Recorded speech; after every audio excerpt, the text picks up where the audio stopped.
En 1965, l'économiste Daniel Ellsberg travaillait pour le Pentagone, le quartier général de l'armée américaine. Il avait pour mission de trouver des justificatifs à un prolongement de la guerre du Vietnam, déjà démarrée depuis 10 ans. Ellsberg apprend alors que 2 conseillers américains s'étaient fait capturer et tuer par les forces vietnamiennes. Un colonel de l'armée américaine avait même pu prendre des photos de leurs corps avec des traces de chaînes. Ellsberg avait trouvé le jackpot. Ellsberg reçut les louanges de ses supérieurs. Cependant, à ce moment-là, il était déjà opposé à la guerre du Vietnam. Mais surtout, petit à petit, Ellsberg se rendit compte que beaucoup des informations qui suggéraient un contrôle du territoire par les forces américaines étaient fabriquées de toutes pièces. La guerre était hors de contrôle et très loin d'arriver à son terme. Cependant, Ellsberg ne se sentait pas coupable, il ne se sentait même pas responsable, et il continua à travailler comme il le faisait avec le soutien de ses supérieurs pour justifier la poursuite de la guerre. Et toutefois, l'élection d'un nouveau président des États-Unis ne changeait rien. Au contraire, comme ses prédécesseurs, le président Nixon renforça la présence américaine au Vietnam et lança des opérations de bombardement massifs. Au final, 3 en témoignaient personnellement, ayant un oncle qui a été engagé dans la guerre du Vietnam et dont le fils aura été mal formé, handicapé mentalement et décédé dès sa trentaine. C'en fut trop pour Ellsberg, qui décida de révéler au grand public toute l'atrocité de cette guerre jusque-là classée secret défense. Pendant de longues d'être surveillé et harcelé, Ellsberg fut poursuivi en justice et risquait 115 ans de prison. En 1971, le New York Times, suivi d'autres journaux, publièrent enfin les révélations stupéfiantes d'Ellsberg, les Pentagoniennes. Mais la vérité finit par éclater. Non, les États-Unis n'avaient pas le contrôle du Vietnam, et oui, ils violaient au quotidien la Convention de Genève en bombardant des civils et en torturant des prisonniers de guerre. Des vagues de protestations contre la guerre envahirent alors les villes américaines. Ellsberg avait triomphé. Ou du moins, c'est l'impression qu'on pouvait avoir pendant les semaines qui suivirent la publication des Pentagon Papers. Mais comme Ellsberg l'explique lui-même, pour gagner la guerre de l'information, il ne suffit pas de révéler des informations importantes. En fait, la guerre de l'information dans laquelle Ellsberg s'était engagé n'avait fait que commencer, et ce n'est qu'en 1974 qu'il la remportera suite à l'affaire Watergate qui conduisit à la démission de Nixon, même s'il faudra attendre encore 9 mois pour que les États-Unis capitulent enfin et mettent fin au massacre de 2 millions de Vietnamiens. Ce que montre surtout l'histoire des Pentagon Papers, c'est à quel point la guerre de l'information est critique pour la survenue, le maintien et l'issue des guerres physiques. En particulier, l'appel à la haine envers une autre population est un outil dont beaucoup de gouvernements abusent si souvent pour obtenir l'adhésion du peuple qu'ils gouvernent et ainsi accéder au pouvoir. Mais de façon terrifiante, ceci amplifie aussi gravement le risque de violences désastreuses. On en a déjà parlé dans le cas du Myanmar et de l'Éthiopie, et on pourrait parler de l'influence très dangereuse d'un certain Murdoch sur les médias anglophones. J'aurais pu également mentionner ce qui se passe actuellement en France. Mais vu l'actualité, je vous propose d'étudier le cas des autorités russes, car il est de surcroît particulièrement édifiant. En effet, les médias russes ont tenté de dépeindre les Ukrainiens comme des rebelles à la solde de l'OTAN et des États-Unis, voulant anéantir les communautés russophones. Pire encore, certaines désinformations vont jusqu'à prétendre que le nazisme a triomphé en Ukraine et que la Russie est en cela justifiée à attaquer les forces ukrainiennes dans le but d'avoir l'adhésion du peuple russe, voire celui des peuples étrangers. Mais comme on l'a vu avec les Pentagon Papers, révéler l'information n'est que la première étape de la guerre de l'information. Pour que l'information ait un impact majeur, il est critique de la diffuser massivement. Pour y arriver, les forces de désinformation russes reposent sur des médias étatiques capables de monopoliser l'attention d'une grande partie de la population russe, en particulier les populations plus âgées. Mais par ailleurs, ils peuvent exploiter un travail qu'ils ont initié depuis de longues années en établissant des réseaux de trolls et de comptes à succès, comme la chaîne YouTube Russia Today. Selon Guillaume Chalot, ancien employé de Google, cette chaîne a été recommandée 100 milliards de fois par l'algorithme de YouTube. 100 milliards de fois. Et on y trouve des vidéos aussi trompeuses que désarmer l'Ukraine, la Russie ne pouvait pas ne pas agir, ou encore les Anonymous déclarent la cyberguerre au gouvernement russe, donnant ainsi l'impression que le gouvernement russe est une victime qui cherche avant tout la paix.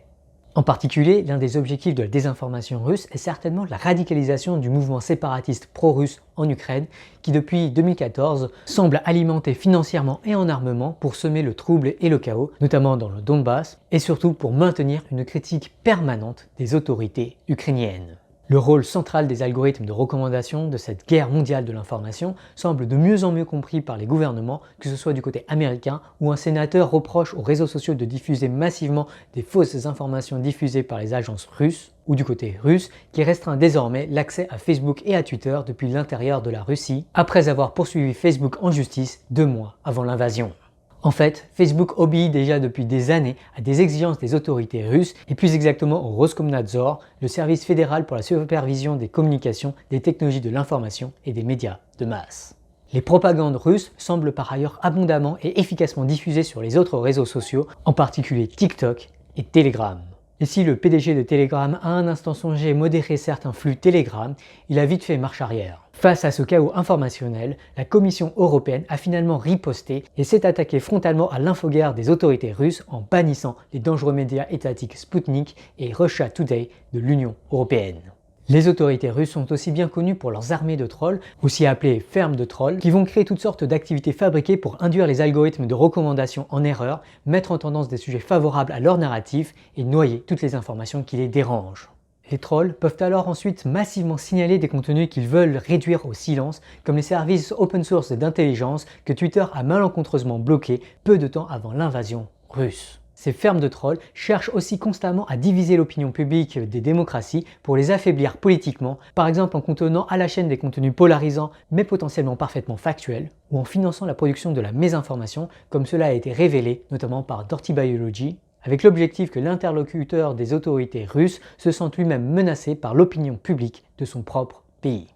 Enfin, les fermes de trolls exploitent aussi beaucoup le harcèlement ou la menace pour décourager les critiques, à l'instar du président russe en personne, ou abusent de commentaires de la forme « je préférais quand tu parlais de maths » pour détourner l'attention des créateurs de contenu et les décourager à parler de sujets sensibles.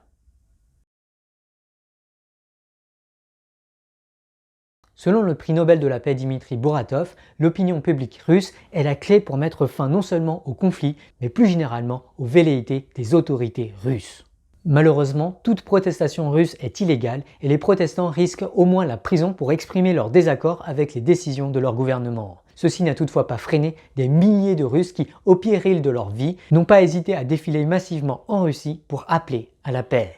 Comme Daniel Ellsberg, ces femmes et ces hommes sont de véritables héros, prêts à se sacrifier pour protéger des victimes innocentes très loin de chez eux. Incroyablement admiratifs, reconnaissants et inspirés par la bienveillance extraordinaire et par leur courage incroyable. Selon l'organisation non gouvernementale Human Rights Watch, ce seraient plus de 3000 protestants anti-guerre que les forces de police russes auraient arrêtés, souvent en abusant de violence, et parfois en se mettant à plusieurs pour contrôler un unique manifestant pacifiste. Des milliers d'autres Russes se sont mobilisés en ligne en signant des pétitions pour montrer que des corps de métier tout entiers s'opposent au gouvernement russe, en particulier des chercheurs, des ingénieurs et des enseignants. Selon ces chiffres, il y aurait même une pétition qui aurait récolté plus de 780 000 signatures, même si on va mettre un gros bémol à ça, parce qu'il y a certainement beaucoup de faux comptes, et peut-être même beaucoup de faux comptes parmi les signataires. Je suis plus particulièrement admiratif encore des influenceurs qui, en prenant publiquement position pour la paix, se mettent clairement beaucoup plus à risque encore, comme le rappeur Oxymiron, ou comme les joueurs de tennis Andrei Rublev et Daniil Medvedev. Quels héros! Mais les plus courageux, les plus héroïques dans cette affaire, ce sont sans doute les 100 députés municipaux russes venant de différentes villes à travers le pays qui ont pris position publiquement contre la guerre en signant de leur propre nom un document affirmant entre autres que, je cite, « les espoirs d'une bonne vie en Russie s'effondrent sous nos yeux ». Oui car malheureusement, les sanctions vont frapper le peuple, pas les oligarques russes. Je ne peux pas suffisamment souligner le risque que ces personnes prennent. Si Poutine n'est pas déchu suite à la guerre en Ukraine, ces héros de la nation russe risquent non seulement la prison, mais aussi et surtout la torture, comme l'ont subi d'autres opposants avant eux. Ces gens sont de véritables héros. Quoi qu'il en soit, comme le prix Nobel de la paix Dmitri Buratov, le président ukrainien Volodymyr Zelensky semble penser lui aussi que l'opinion publique russe est la clé de l'enjeu ukrainien. Peu de temps après les premiers bombardements, c'est en effet au peuple russe que le président Zelensky a choisi de s'adresser. Ровно так же, как и люди в Украине.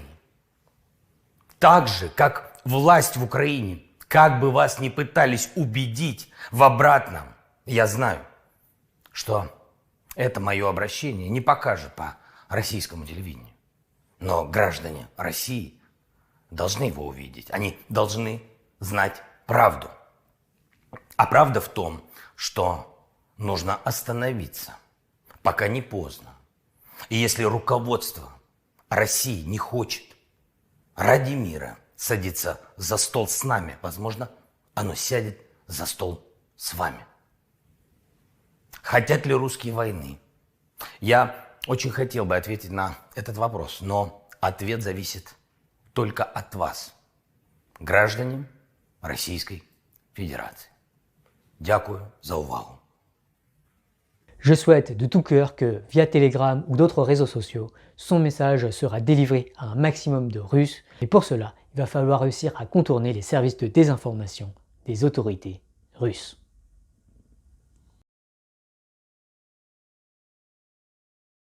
Jusque-là, actualité oblige, je me suis beaucoup arrêté sur le cas de la Russie. Cependant, il faut bien se rendre compte que la guerre mondiale de l'information a déjà très largement commencé à travers le monde, notamment sur Internet, et de façon très préoccupante, celle-ci fait intervenir des acteurs très dangereux venant des quatre coins du monde. Y compris aux portes de l'Europe, de nombreux dirigeants, parfois qualifiés de dictateurs, exploitent des outils de désinformation sophistiqués pour affaiblir ou manipuler les démocraties. D'Erdogan en Turquie à Loukachenko en Biélorussie, en passant par Mohamed VI au Maroc ou Ilham Aliyev en Azerbaïdjan, pour ne nommer que parmi tant d'autres. Ces dirigeants abusent de fermes de trolls pour protéger leur pouvoir, par exemple en harcelant les mouvements des droits de l'homme dans leur pays et leur diaspora, en produisant parfois même des deepfakes pornographiques pour déstabiliser les journalistes, ou en fabriquant des scandales de toutes pièces. En éliminant l'opposition journalistique, ces pays se prémunissent de whistleblowers comme Daniel Ellsberg et peuvent plus facilement contrôler le régime informationnel de leur peuple, à l'instar de la Russie actuellement. Ces États autoritaires ont désormais de puissants outils de désinformation en ligne, comme la chaîne Chouf TV contrôlée par le gouvernement marocain qui a été mentionnée par Timnit Gebru à ICLR, l'une des plus importantes conférences mondiales en intelligence artificielle. Et oui, je parle de la même Timnit Gebru que Google avait viré moins d'un mois après le début de la guerre en Éthiopie, alors même qu'elle lançait un projet sur les appels à génocide qui ont lieu dans la région. En plus de la propagande, de nombreux États exploitent des armes de surveillance redoutablement efficaces, comme le logiciel espion Pegasus, capable d'infiltrer un téléphone sans que la victime ne clique sur aucun bouton. À l'instar encore une fois de Daniel Ellsberg, de nombreux journalistes ont ainsi été attaqués par des gouvernements autoritaires.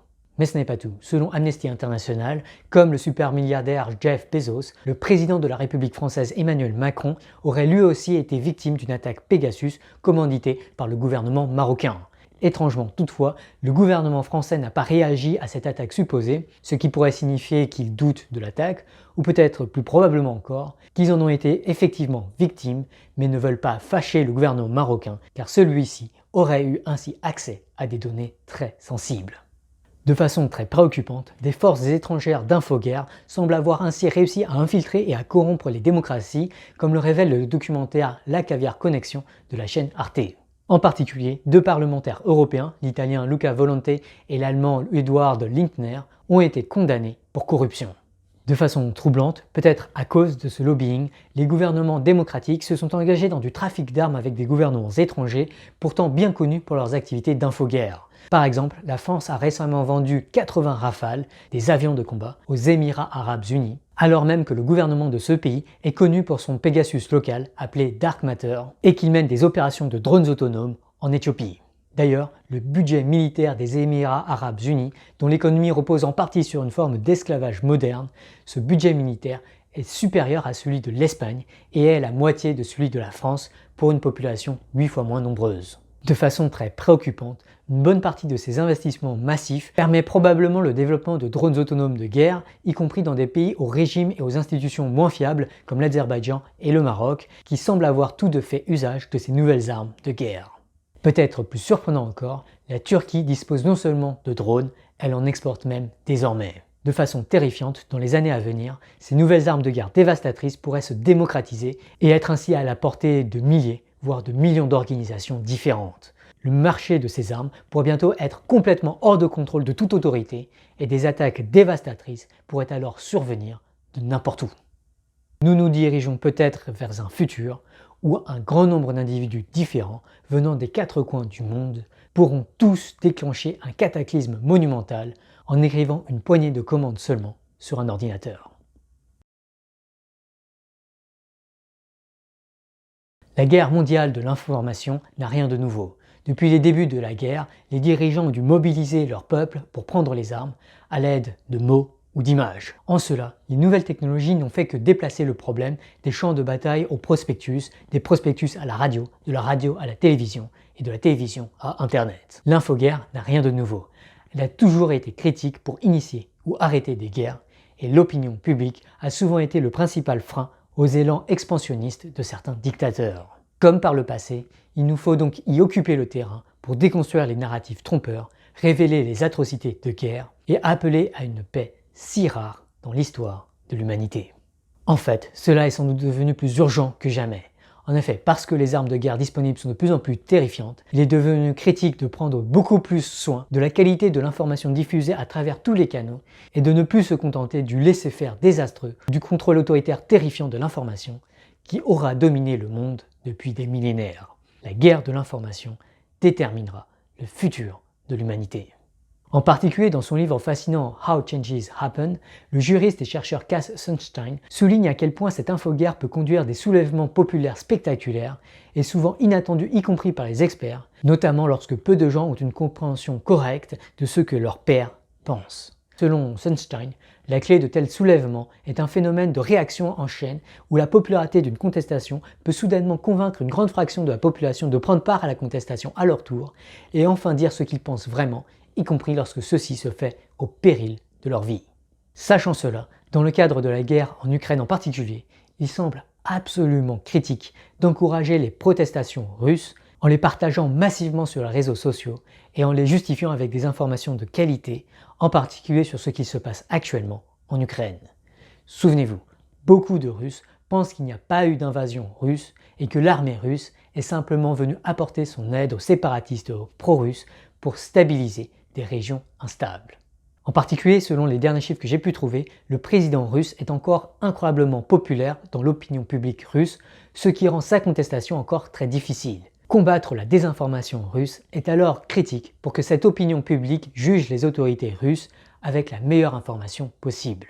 Et pour cela, il est nécessaire d'identifier les contenus informationnels de qualité et vous pouvez aider en comparant la qualité de différentes vidéos, par exemple sur le sujet de l'Ukraine, via la plateforme Tournesol, dont c'est vraiment l'objectif. Dans cette guerre de l'information, nous avons tous un rôle à jouer. En particulier, il semble crucial que les influenceurs mesurent l'ampleur de la charge morale qui les incombe.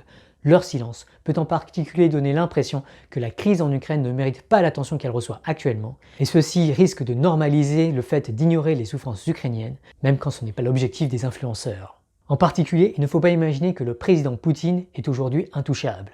Comme tout dirigeant, son pouvoir dépend de la confiance de son entourage en sa capacité à garder le pouvoir. Si, à cause de l'infoguerre, l'entourage de Vladimir Poutine perd confiance en son président, alors des bouleversements drastiques pourraient survenir rapidement.